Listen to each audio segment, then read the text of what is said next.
নমস্কার বন্ধুরা, চলে এসেছি আরও একটা নতুন ভিডিও নিয়ে। আজকে আমরা শেয়ার করব বিশ্বভারতীর আরও একটা কিছু নতুন অজানা ইতিহাস। দেখতে থাকো, সাথে থেকো, আশা করি তোমাদের ভালো লাগবে। এই দেখো বন্ধুরা, এটা বিশ্বভারতীর লাইব্রেরি। এখন আর বাইরের কোনো স্টুডেন্টকে এখানে অ্যালাউ করা হয় না। এই দেখো বন্ধুরা, স্টুডেন্টদের বাবা মারা, গার্জিয়ানরা এখানে অপেক্ষা করছে স্টুডেন্টদের জন্য। এই দেখো বন্ধুরা, বাচ্চাদের ওপেন ক্লাব। এখানে গাছের নিচে পড়াশোনা হচ্ছে। এখানে চারিদিকে আম গাছ, বকুল গাছ। আম্রকুঞ্জ, বকুলকুঞ্জ, কুসুম বিদ্যালয় নামে এটা পরিচিত। পুরোটাই হলো মৃণালিনী দেবী আনন্দ পাঠশালা। ওই দেখো, ওটা হলো দেহলি, ওই বাড়িটার নাম দেহলি। রবি ঠাকুরের স্ত্রী যখন মারা যান, তখন ওনার দেহ ওই বাড়িতে 10 মিনিটের জন্য রাখা হয়েছিল। ওই খড়ের বাড়িটার নাম হলো দেহলি। বিশ্বভারতীতে টোটাল 22টা ভাষার পড়াশোনা হয়। ইন্দিরা গান্ধীও এখানেই পড়াশোনা করেছেন। এই দেখো বন্ধুরা, এই গাছটির কথা সহজ পাঠে আছে।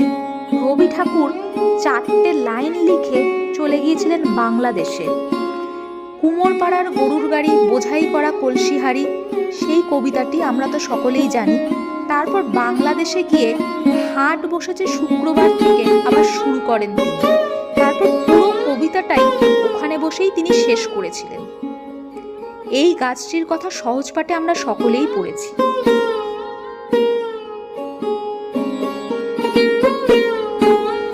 ওই যে দেখছো বন্ধুরা, ওই বাড়িটার নাম তালুকধ্বজ।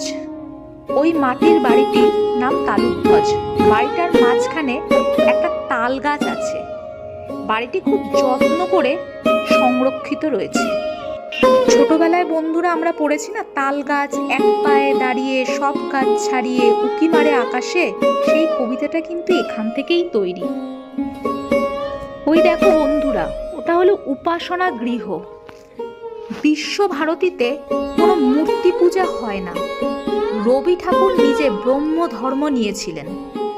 প্রতি বুধবার প্রার্থনা করা হয় এই উপাসনা গৃহতে। জানো তো, এখানে বাংলা সিনেমা পোস্ত বইয়ের শুটিংও এখানেই হয়েছিল। 25শে বৈশাখ, 22শে শ্রাবণ, রবীন্দ্রনাথ ঠাকুরের জন্মদিন ও মৃত্যুদিনে সবার জন্য এই গৃহ খোলা হয়। এই উপাসনা গৃহে মোট 16টা দরজা আছে। ছেলেরা সাদা পাঞ্জাবি এবং মেয়েরা সাদা শাড়ি পরে এই উপাসনা গৃহে প্রবেশ করে। 3600 বিঘে জমি 5 টাকার বিনিময়ে কিনেছিলেন। ভাবা যায় বন্ধুরা, তখনকার দিনে 1200 একর জমি 5 টাকার বিনিময়ে কিনেছিলেন দেবেন্দ্রনাথ ঠাকুর। এই বাড়িটার নাম হলো শান্তি নিকেতনী। এই বাড়ির নাম অনুসারে এই জায়গার নাম হয়েছে শান্তি নিকেতন। 3টে ধর্ম নিয়ে এই বাড়িটা বানানো হয়েছিল, হিন্দু, মুসলিম আর খ্রিস্টান। এই বাড়িটি মহর্ষি দেবেন্দ্রনাথ ঠাকুরের ঠাকুর বাড়ি। এবার দেখো, এটা হলো ছাতিম তলা। 1 টাকার বিনিময়ে প্রথমে 20 বিঘা জায়গা নিয়েছিলেন মহর্ষি দেবেন্দ্রনাথ ঠাকুর জমিদার ভুবনেশ্বর রায়ের কাছ থেকে।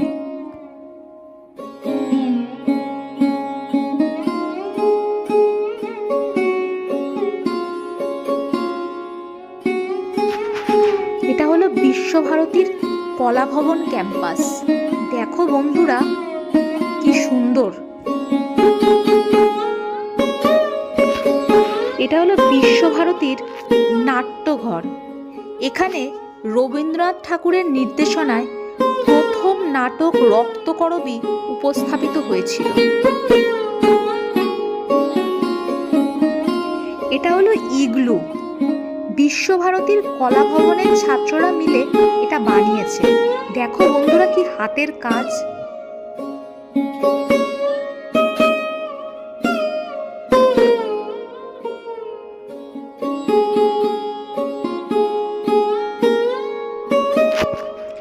এবার তোমাদের দেখাই বন্ধুরা একটা ফেমাস স্কাল্পচার। এই স্কাল্পচারটি রামকিঙ্কর বেইজের হাতে তৈরি একটা সাঁওতাল পরিবার।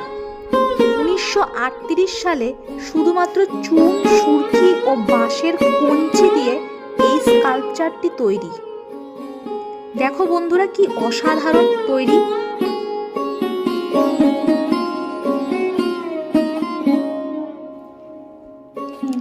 এটি রবি ঠাকুরের পালিত সাঁওতাল সম্প্রদায়ের মেয়ের বাড়ি। তার মেয়েটি 19 বছর বয়সে মারা যাওয়ার পরে রবি ঠাকুর দুঃখ প্রকাশ করে যে বইটি লিখেছিলেন তার নাম মালঞ্চ। এটি হলো আরেকটি বিখ্যাত স্কাল্পচার, রামকিঙ্কর বেইজের তৈরি কলের বাঁশি। মায়ের থেকে মাসির দরদ বেশি, এখান থেকেই কথাটি উঠে এসেছে। এটা করেছেন উনি 1957 সালে। দেখো বন্ধুরা, কি সুন্দর।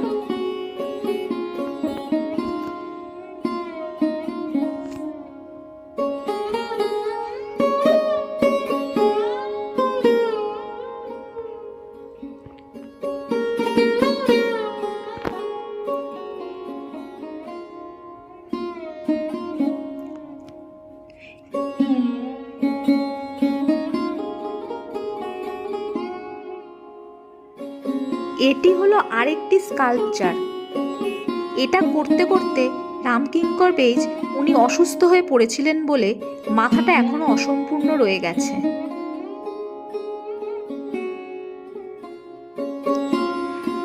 দেখো বন্ধুরা, এটা হলো নন্দন বয়েজ হোস্টেল।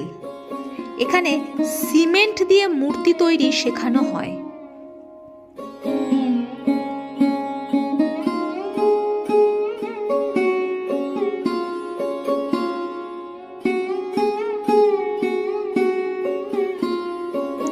ওই দেখো বন্ধুরা, এটা হলো অমর্ত্য সেনের বাড়ি।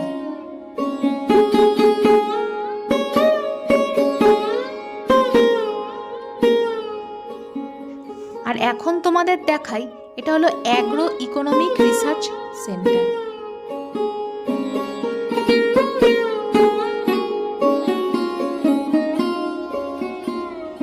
সবশেষে বলি, এই ভিডিওতে তোমাদেরকে এতক্ষণ পর্যন্ত যা যা তথ্য দেওয়া হলো সবটাই কিন্তু ওখানকার স্থানীয় বাসিন্দাদের কাছ থেকে সংগৃহীত। তাই দয়া করে যদি কোনো রকম ভুল কিছু বলা হয়ে থাকে বা যদি কোনো ভুলচুক হয়ে থাকে, দয়া করে নিজ গুণে ক্ষমা করে দিও। ধন্যবাদ। ভালো লাগলে like, comment, share and subscribe please. Thank you.